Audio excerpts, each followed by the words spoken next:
নমস্কার, যুক্তি তর্ক সঙ্গে অর্কই আপনাদের স্বাগত। আপনাদের সঙ্গে আমি অর্কপ্রভ সরকার। আজকে একটু অন্য জায়গায় এই এপিসোডটা শ্যুট করছি। আপনারা নিশ্চয়ই পিছনে একটা বাগান দেখতে পাচ্ছেন। তা শীতকালে আমাদের পাড়ায় এই বাগানটা হয়। আমাদের সঙ্গে যারা যুক্ত তারাই এটার পরিচর্যা করেন। সেই জন্য ভাবলাম একটু স্বাদ বদল হোক, ব্যাকগ্রাউন্ডের একটু বদল হোক। সেই জন্যই শ্যুট করার জায়গাটার পরিবর্তন করেছি, যদিও এটা একেবারেই সাময়িক, এক আধ দিনের ব্যাপার মাত্র, আর কিছুই নয়। আপনাদের আবার কৃতজ্ঞতা জানাই এবং একই সঙ্গে বলি সহায়তা করুন। যেভাবে করছেন, থ্যাঙ্কস বাটনে ক্লিক করলেই আপনাদের সহায়তা আমার কাছে চলে আসবে। 29শে জানুয়ারি আমি একটা এপিসোড করেছিলাম, মাতঙ্গী মেতেছে আজ সমর রঙ্গে। এটা ছিল শিরোনাম, কিন্তু যখন আমি বলছিলাম আর কি, তখন হয়ে গেছিল মাতঙ্গী নেচেছে আজ সমর রঙ্গে। ওটা আমার ভুল হয়ে গেছিল, অনিচ্ছাকৃত ত্রুটি। আমার কয়েকজন দর্শক এটাকে শুধরে দিয়েছেন, তাদেরকে কৃতজ্ঞতা জানাই। মাতঙ্গী মেতেছে আজ সমর রঙ্গে, এটাই চারণ কবি মুকুন্দ দাশের বিখ্যাত গান বলুন, কবিতা বলুন, তার লাইন। আজকের প্রতিবেদনের শিরোনাম হচ্ছে কমিশনের সুপার চেকিং। দেখুন, আমাদের কীর্তিমান ভাইপো ডায়মন্ড হারবার লোকসভা কেন্দ্র থেকে 7.5 লাখ ভোটে জিতেছিলেন না, এবং কলার তুলে ভাইপো বলতেন, দেখেছেন আমি কিরকম দিলাম, একেবারে কেল্লা ফতে করে দিলাম। এবার নাকি তিনি 10 লক্ষ ভোটে জিতবেন। তো ভাইপোর জেলারই তৃণমূলের কার্যকর্তারাই সংবাদ মাধ্যমে বলেছেন যে কিভাবে ভোটের দিন ভোট লুটটা করা হয়। সেই আবহে দক্ষিণ 24 পরগনার একজন অতিরিক্ত জেলা শাসক পদমর্যাদার অফিসারের কথা সংবাদ মাধ্যমে এসছে। তিনি তার অধস্তন আধিকারিকদের হোয়াটসঅ্যাপ মেসেজ করে বলেছেন, নট ভেরিফাইড বাটনে ক্লিক করা যাবে না। অর্থাৎ নট ভেরিফাইড বাটনে ক্লিক করলেই কিন্তু আবেদনপত্র বাতিল হয়ে যাচ্ছে, এবং প্রতিদিনে 3000 ডকুমেন্ট চেক করে আপলোড করার কথা বলেছেন। Humongous task. প্রশ্ন হচ্ছে, কমিশন কতগুলো নথির তালিকা দিয়ে দিয়েছে, সেই তালিকাই গ্রহণ হবে। তার বাইরে কেউ যদি ব্যাংকের পাসপোর্ট, তারপরে আপনার Swasthyasathi card, PAN card document হিসেবে আপলোড করেন, সেটা কিন্তু গ্রহণ হবে না। রাজ্যের বিভিন্ন আধিকারিকরা এই নির্দেশটা দিচ্ছেন যে এটা করতে হবে, এবং কমিশন সেটাকে চিহ্নিত করেছে। সেই জন্য একজন ডেপুটি ইলেকশন কমিশনার, যিনি রোল অবজারভারও মানে যিনি বটে, যিনি ইলেকটোরাল রোলটা দেখাশোনা করেন, তিনি এসছেন। এবং একই সঙ্গে কমিশন সিদ্ধান্ত নিয়েছেন যে একজন রোল অবজারভার, তার আন্ডারে 25 জন মাইক্রো অবজারভার পুরো প্রক্রিয়াটা আবার খতিয়ে দেখবেন। অর্থাৎ কোন কোন ডকুমেন্ট আপলোড হয়েছে, সেই ডকুমেন্টের সঙ্গে কমিশনের নির্দিষ্ট করে দেওয়া নথির মিল আছে কিনা। যদি মিল থাকে কোনো সমস্যা নেই, যদি মিল না থাকে সেই ডকুমেন্ট কিন্তু আদৌ গ্রহণযোগ্য হবে না। এটা ইলেকশন কমিশনের পরিভাষায় হচ্ছে সুপার চেকিং। অর্থাৎ কমিশন যে রাজ্য প্রশাসনের অনেক আধিকারিককে কার্যত বিশ্বাস করে না, এটা কিন্তু কমিশনের বিভিন্ন নির্দেশের ফলে আজকে স্পষ্ট বোঝা যাচ্ছে। আমরা বারবার বলেছি, রাজ্য প্রশাসনের বেশিরভাগ আধিকারিক ভীষণ অনুপ্রাণিত, অনেকে খুব গৃহপালিত। তার উজ্জ্বলতম নিদর্শন ছিলেন এবং এখনো আছেন state election commissioner Rajiva Sinha, যিনি 2023 সালের পঞ্চায়েত নির্বাচনটাকে প্রহসনে পরিণত করেছেন। নবান্নের 14 তলা এই ধরনের আধিকারিকদেরই চান যারা বঙ্গেশ্বরীর কথায় উঠবেন, বঙ্গেশ্বরীর কথায় বসবেন। বঙ্গেশ্বরী যদি কখনো ঘুম থেকে উঠে বলেন, জানো আজকে আমি দেখলাম সূর্য পশ্চিম দিকে উঠেছে, সেই আধিকারিকরাও সমবেত বৃন্দগানে সমস্যারে বলবে, হ্যাঁ ম্যাডাম, হ্যাঁ ম্যাডাম, হ্যাঁ ম্যাডাম, একদম ঠিক কথা বলেছেন। তাহলে এই অনুপ্রাণিত গৃহপালিত আধিকারিকরা কখনোই কি তাদের সাংবিধানিক দায়িত্ব পালন করবে? করবে না। কমিশন লেটে বুঝেছে, যাও বিলম্বিত বোধোদয় ভালো, আরো দেরি হয়ে গেলে সর্বনাশ হয়ে যেত। সর্বনাশ তো কিছুটা হয়েছেই। কেন বঙ্গেশ্বরী তেলে বেগুনে জ্বলে উঠছেন? ওই ধরনের এডিএম পদমর্যাদার অফিসার শুধু খোকাবাবুর জেলায় আছেন তা তো নয়, সারা রাজ্যে আছেন। তারা পরিকল্পিত চক্রান্ত করে ভুয়ো নাম ভোটার তালিকায় রাখতে চাইছেন, যাতে শাসক দলের ভোট ব্যাংক পুষ্ট হয়। That's all. সেই জন্য কমিশনের সুপার চেকিং।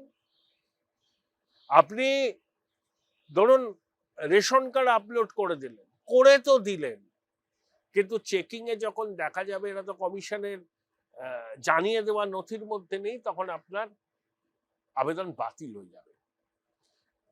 আবার একটা সুযোগ দেবে কমিশন, যারা ইচ্ছাকৃতভাবে এই ভুলটা করেছেন নানাবিধ চাপের মুখে পড়ে, তাদেরকে ভুল সংশোধন করা। কিন্তু তা সত্ত্বেও তারা যদি তাদের অবস্থানকে পরিবর্তন না করেন, ভুল সংশোধন না করে ভাবেন যে বঙ্গেশ্বরী আছেন তিনি ইচ্ছাময়ী, তারা আমরা সব ভক্ত রামপ্রসাদ, তিনি যেমন বলবেন আমরা তেমন চলবো, তাহলে মূর্খের স্বর্গে বাস করছেন। আপনাদের বিরুদ্ধে কঠোর শাস্তিমূলক ব্যবস্থা কিন্তু কমিশন নেবেই। অনেকে ভাবছেন কমিশন শুধু চিঠি চালাচালি করছে, কার্যকর পদক্ষেপ নিচ্ছে না। হঠাৎ করে দেখবেন কমিশন এমন পদক্ষেপ নেবে, তখন ছেড়ে দে মা কেঁদে বাঁচি অবস্থা হবে। এখনো সতর্ক হয়ে যান। সাংবিধানিক প্রতিষ্ঠানকে তার কাজ করতে দিন।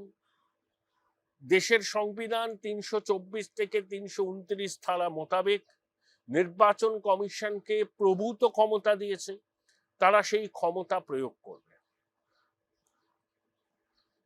কমিশন জানতে চেয়েছিল যে যাদেরকে রোল অবজারভার হিসাবে নবান্ন নিয়োগ করেছে, এই কমিশন নিয়োগ করেছে, তাদের ৩ জনকে হঠাৎ করে বদলি করা হলো কেন, কমিশনকে না জানিয়ে। নবান্ন যে চিঠিটা দিয়েছে, হাস্যকর বললে কম কথা বলা হয়।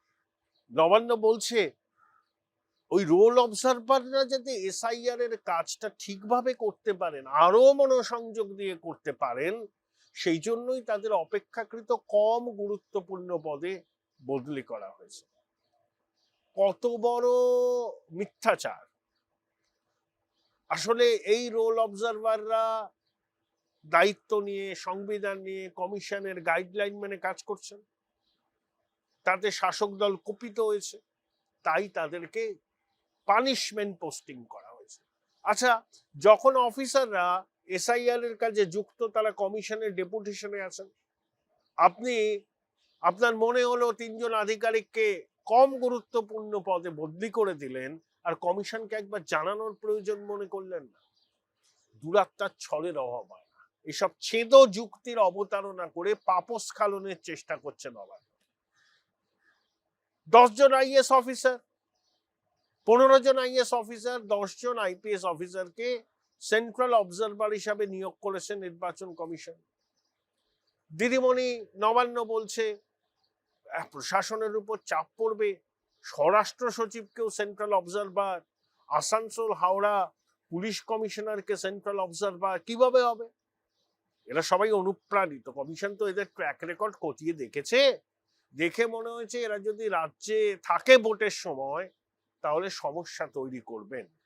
এবং তার আগেও নির্বাচন কমিশন চারবার চিঠি দিয়ে রাজ্যের কাছে অফিসারের তালিকা চেয়েছিল।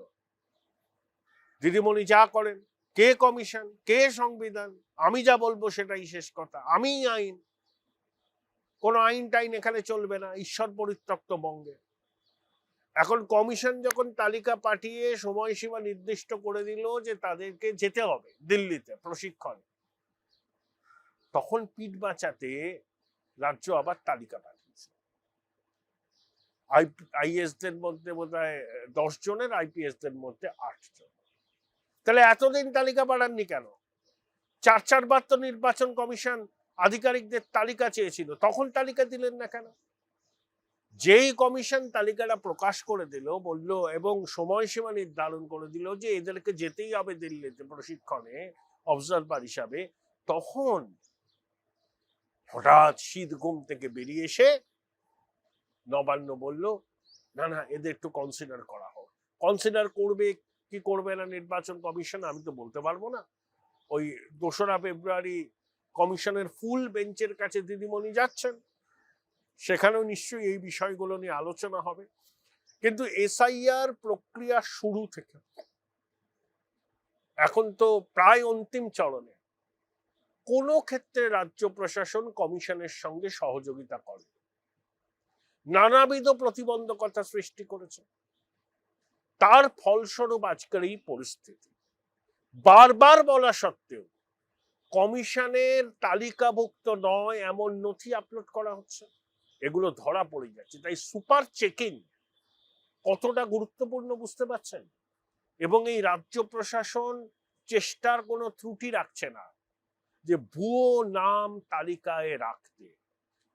এই যে দিদিমণি বললেন না, কমিশন হোয়াটসঅ্যাপ মেসেজ করে নির্দেশ দিচ্ছে, আপনার আধিকারিকরা, উচ্চপদস্থ আধিকারিকরা হোয়াটসঅ্যাপ মেসেজ করেন না নিজেদের মধ্যে কথাবার্তা বলার সময় বা অধস্তনদের নির্দেশ দেওয়ার জন্য? তার বেলা কিছু হয় না, আর কমিশন হোয়াটসঅ্যাপ মেসেজে নির্দেশ দিচ্ছে বলে আপনি বাজার গরম করছেন। এই সরকারের দ্বিচারিতারা না প্রত্যেকটা ক্ষেত্রে ভীষণ রকম ভাবে স্পষ্ট, ভীষণ।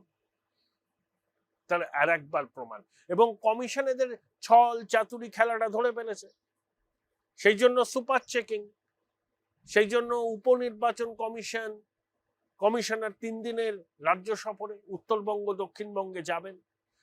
উত্তর 24 পরগনা, দক্ষিণ 24 পরগনায় সব থেকে বেশি গরমিলের অভিযোগ কমিশনের কাছে এসছে, এবং তার অনেকগুলো সত্যি এবং তার প্রমাণ আছে কমিশনের কাছে। সেই জন্যই তো একদম শেষ পর্বে কমিশন সুপার চেকিং এর নির্দেশটা দিয়েছেন। আমরা সাধারণ ভারতীয় নাগরিক, পশ্চিমবঙ্গের মানুষ, আমরা চাই একটা নির্ভুল ভোটার তালিকা, যার জন্য এসআইআর করা। শাসক বাধা দেবে, কমিশনকে এই বাধার মোকাবিলা করে এগোতে হবে, নান্য পন্থা এছাড়া আর অন্য কোনো পথ তাদের সামনে নেই।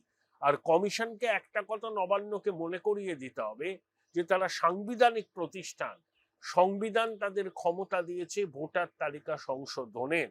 আর এসআইআর কোনো নতুন প্রক্রিয়া নয়, অতীতেও হয়েছে, এবারও হচ্ছে, ভবিষ্যতেও হবে। একটা সাংবিধানিক প্রতিষ্ঠানের কাজকর্মে যেভাবে একটা নির্বাচিত সরকার বাধা দিচ্ছে, স্বাধীন ভারতের ইতিহাসে সমতুল্য কোনো উদাহরণ এর আগে হয়নি। Join Indian Institute of Hotel Management now. Right choice, right decision.